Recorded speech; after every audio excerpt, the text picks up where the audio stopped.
안녕하세요. 성경이맥입니다. 오늘은 성경에서 가장 유명하면서도 우리가 가장 크게 오해하고 있는 비유 중 하나인 탕자의 비유를 살펴보겠습니다. 많은 분들이 이 비유를 집 나간 아들이 회개하고 돌아온 이야기라고 생각하시죠? 하지만 이 비유는 단순히 집 나간 아들 이야기로 끝나지 않습니다. 예수님께서는 이 이야기를 통해 우리 인간의 죄의 본질이 무엇인지, 그리고 우리를 향한 하나님 아버지의 마음이 얼마나 뜨거운지 그 깊은 비밀을 가르쳐주고 계십니다. 특히 신앙을 처음 시작하는 분들과 오랜 시간 교회를 다니셨지만 아직 구원의 확신에 대해 명쾌한 답을 얻지 못한 모든 분들에게 이 말씀이 큰 깨달음이 되기를 바랍니다. 이 비유는 누가복음 15장에 나옵니다. 예수님께서는 이 비유를 말씀하시기 전에 세리와 죄인들과 함께 식사를 하고 계셨습니다. 그러자 바리새인과 서기관들, 즉 당시의 종교 지도자들이 저 사람이 죄인을 영접하고 함께 음식을 먹는구나 하며 수군거렸습니다. 예수님은 바로 이 사람들의 비난에 대한 답으로 잃은 양, 잃은 드라크마, 그리고 이 탕자의 비유 세 가지를 연속으로 말씀하신 것입니다. 비유의 핵심은 하나님은 죄인 한 사람이 돌아올 때 가장 크게 기뻐하신다는 것을 가르치기 위함이었습니다. 비유는 이렇게 시작됩니다. 또 이르시되 어떤 사람에게 두 아들이 있는데 그중 둘째가 아버지에게 말하되 아버지여 재산 중에서 내게 돌아올 분깃을 내게 주소서 하는지라. 아버지가 그 살림을 각각 나눠 주었더니, 여기서 둘째 아들이 아버지에게 재산을 미리 달라고 요구하는 행위를 아주 쉽게 생각해서는 안 됩니다.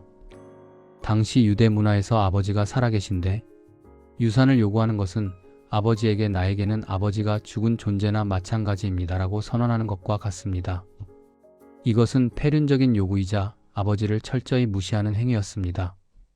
그럼에도 불구하고 아버지는 그 요구를 들어주셨고 살림을 나눠주었습니다. 아들은 재산을 가지고 먼 나라로 떠나서 허랑방탕하여 그 재산을 낭비했습니다. 여기서 먼 나라는 단순히 지리적인 거리를 의미하지 않습니다. 하나님의 통치와 은혜가 미치지 않는 곳, 즉 자기 마음대로 살 수 있는 곳을 상징합니다. 이 둘째 아들의 모습이 바로 우리 인간의 죄의 본질입니다. 우리의 죄는 단순히 도둑질이나 살인 같은 나쁜 행위 이전에 하나님을 내 삶에서 배제하고 내 인생은 내 것이니 내 마음대로 살겠다라고 독립을 선언하는 교만입니다. 우리의 생명과 모든 소유가 하나님께로부터 왔음에도 불구하고 마치 내 소유인 것처럼 착각하며 하나님 없는 자유를 찾아 떠나는 것, 이것이 바로 영적인 탕자의 모습인 것입니다. 그 결과는 어떠했습니까? 다 없앤 후 그 나라에 크게 흉년이 들어 그가 비로소 궁핍한지라. 세상에서 소유와 쾌락을 찾아 떠났지만 결국 그 끝은 흉년과 궁핍이었습니다. 재물을 탕진한 것도 비극이지만 거기에 흉년까지 겹쳤다는 것은 세상이 우리에게 주려던 쾌락과 풍요가 영원하지 않음을 보여줍니다. 아들은 결국 그 나라 백성 중 한 사람에게 붙어 살며 유대인이 가장 꺼리는 일인 돼지치기가 됩니다. 유대인에게 돼지는 가장 부정한 짐승이었죠. 그는 돼지가 먹는 쥐염 열매라도 먹고 싶었지만 주는 자가 없는지라라고 기록되어 있습니다. 여기서 돼지우리는 은혜를 떠난 인간의 가장 비참한 현실을 상징합니다. 세상의 쾌락과 재물이라는 달콤한 것을 쫓아갔지만 그 끝은 영혼의 허기짐과 궁핍뿐인 것입니다.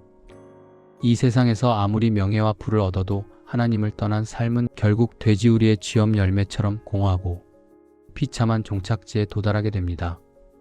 이 비참함 속에서 아들은 마침내 이에 스스로 돌이켜 이르되 내 아버지에게는 양식이 풍족한 품꾼이 얼마나 많은가. 나는 여기서 줄여 죽는구나 라고 고백합니다. 이 스스로 돌이킨다는 것이 바로 회개의 시작입니다.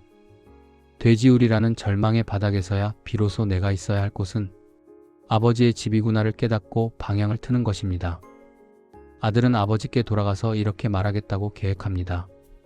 나를 품꾼의 하나로 보소서. 여기에는 아직 오해가 남아 있습니다. 그는 품꾼, 즉 사꾼이 되어서라도 열심히 일해서 아버지의 인정을 받고 싶어 했습니다. 여전히 행위와 노력으로 아버지께 자리를 얻어내려는 율법적인 사고방식이 남아 있었던 것입니다. 하지만 아버지의 반응이 이 비유의 진정한 복음입니다.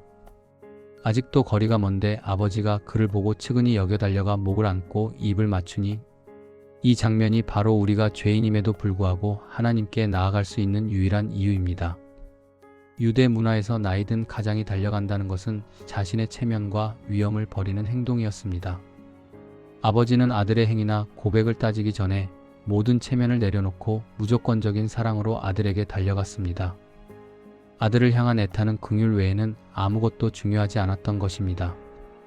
아들은 계획했던 대로 아버지 내가 하늘과 아버지께 죄를 지었사오니 지금부터는 아버지의 아들이라 일컬음을 감당하지 못하겠나이다라고 고백했지만 아버지는 나머지 고백, 즉 나를 품꾼으로 삼아주소서라는 말은 듣지도 않으십니다. 아버지는 즉시 종들에게 명합니다. 제일 좋은 옷을 내어다가 입히고 손에 가락지를 끼우고 발에 신을 신기라. 이 세 가지 명령은 탕자의 신분을 완벽하게 회복시키는 상징적인 조치입니다. 좋은 옷은 수치와 죄를 덮는 의를, 가락지 반지는 상속자로서의 권위를, 그리고 신발은 종이 아닌 자유인이라는 신분을 의미합니다. 아버지는 아들의 노력이나 고백을 통해 품꾼으로 받아준 것이 아니라 오직 자신의 무조건적인 긍휼과 사랑으로 아들의 신분을 회복시켜 주셨습니다. 그리고 살찐 송아지를 잡아 잔치를 벌이십니다. 이 살찐 송아지는 결국 우리를 위해 희생하신 예수 그리스도를 예표하며 우리의 구원이 얼마나 큰 기쁨과 희생을 통해 이루어진 것인지를 보여줍니다.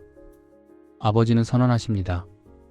이내 아들은 죽었다가 다시 살아났으며 내가 잃었다가 다시 얻었노라. 우리가 돼지우리에서 살았던 삶은 영적으로 죽은 삶이었음을 분명히 하시고 우리를 다시 살리신 분은 아버지의 은혜뿐임을 선포하십니다. 구원은 자격 없는 자에게 주어지는 새 생명인 것입니다. 이제 비유의 또 다른 핵심 인물, 큰 아들에게로 가봅시다. 그는 밭에서 열심히 일하다가 돌아오면서 잔치 소리를 듣습니다. 종에게 자초지종을 듣자 그가 노하여 들어가고자 하지 아니하거늘 큰 아들은 아버지께 항변합니다. 내가 여러 해 아버지를 섬겨 명을 어김이 없거늘 내게는 염소 새끼라도 주어 나와 내 벗으로 즐기게 하신 일이 없더니. 이 항변 속에서 우리는 큰 아들의 진짜 마음을 알 수 있습니다. 그는 겉으로는 아버지를 섬겼지만 그 마음속에는 나의 충성과 노력에 대한 보상을 기대하는 종의 마음이 가득했습니다. 그는 아버지를 사랑하고 신뢰하는 아들이 아니라 자신의 열심과 행위를 통해 아버지에게 무언가를 얻어내려는 고용인, 즉 품꾼의 마음을 갖고 있었습니다. 아버지 곁에 있었지만 그는 사실 둘째 아들처럼 아버지의 마음을 떠난 또 다른 형태의 탕자였던 것입니다. 둘째 아들은 몸이 떠났지만 큰 아들은 마음이 떠나 있었습니다. 이것이 바로 종교적인 죄인, 즉 바리새인들의 모습입니다. 그들은 율법과 행위를 열심히 지켜서 스스로 의롭다고 착각하며 정작 아버지의 마음은 이해하지 못했습니다. 죄인이 돌아오는 것을 기뻐하기는커녕 자신의 쌓아 올린 공로가 무시당했다고 분노한 것입니다. 아버지는 다시 한번 체면을 버리고 밖으로 나가 큰 아들을 권면하십니다. 그리고 이렇게 말씀하십니다.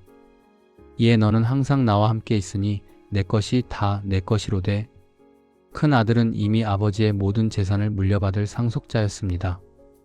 그는 모든 것을 소유할 권한이 있었지만 아버지를 신뢰하지 않고 사랑 대신 보상을 기대했기 때문에 염소 새끼 한 마리도 누리지 못했습니다. 그는 가장 부유한 탕자였으며 모든 것을 가졌으면서도 가장 불행한 사람이었습니다. 이 비유는 결국 우리 모두에게 던져지는 질문입니다. 우리는 지금 돼지우리에 있습니까? 아니면 아버지 곁에 있지만 보상만을 기대하는 큰 아들처럼 살고 있습니까? 구원은 우리의 열심과 행위를 통해서 얻는 것이 아니라 오직 아버지의 무조건적인 긍휼과 은혜로 주어지는 것입니다. 우리의 모든 의를 버리고 둘째 아들처럼 오직 은혜만을 구하며 아버지의 잔치로 돌아오는 것이 바로 복음이 우리에게 요구하는 것입니다. 사랑하는 여러분, 아버지는 지금도 당신을 기다리고 계십니다. 당신이 어떤 죄를 지었든, 얼마나 멀리 떠나 있었든, 혹은 얼마나 오랫동안 아버지 곁에서 자기 의에 가득 찬 종처럼 살았든 상관하지 않으십니다. 오직 당신이 스스로 돌이켜 아버지의 품으로 돌아오기만을 기다리십니다. 당신의 모든 죄와 수치를 덮을 좋은 옷과 아들로서의 권위를 회복시켜줄 가락지, 그리고 죄의 종이 아님을 증명할 신발이 이미 준비되어 있습니다. 아버지 집은 바로 우리 모두의 자리입니다. 오늘 이 말씀을 들으면서 나는 정말 아버지의 사랑을 누리고 있는 아들인가? 아니면 아버지의 것을 얻어내려 열심히 일하는 종인가를 진지하게 돌아보시기를 바랍니다. 이 내 동생은 죽었다가 살아났으며 내가 잃었다가 얻었기로 우리가 즐거워하고 기뻐하는 것이 마땅하다는 아버지의 말씀처럼 오늘도 회개하고 돌아오는 한 영혼을 위해 하늘에서는 잔치가 벌어지고 있습니다. 그 잔치에 기쁨으로 참여하시는 저와 여러분이 되기를 간절히 축원합니다. 오늘 말씀은 여기까지이고요. 여러분의 생각 댓글로 남겨주시고 오늘 내용에 은혜 받으셨다면 주변 지인분들에게 꼭 공유 부탁드립니다. 새로운 말씀은 매일 저녁 9시에 업로드합니다. 그리고 좋아요와 구독 꼭 눌러주시면 더 많은 분들에게 복음이 전파됩니다. 꼭 부탁드립니다. 지금까지 성경이맥이었습니다.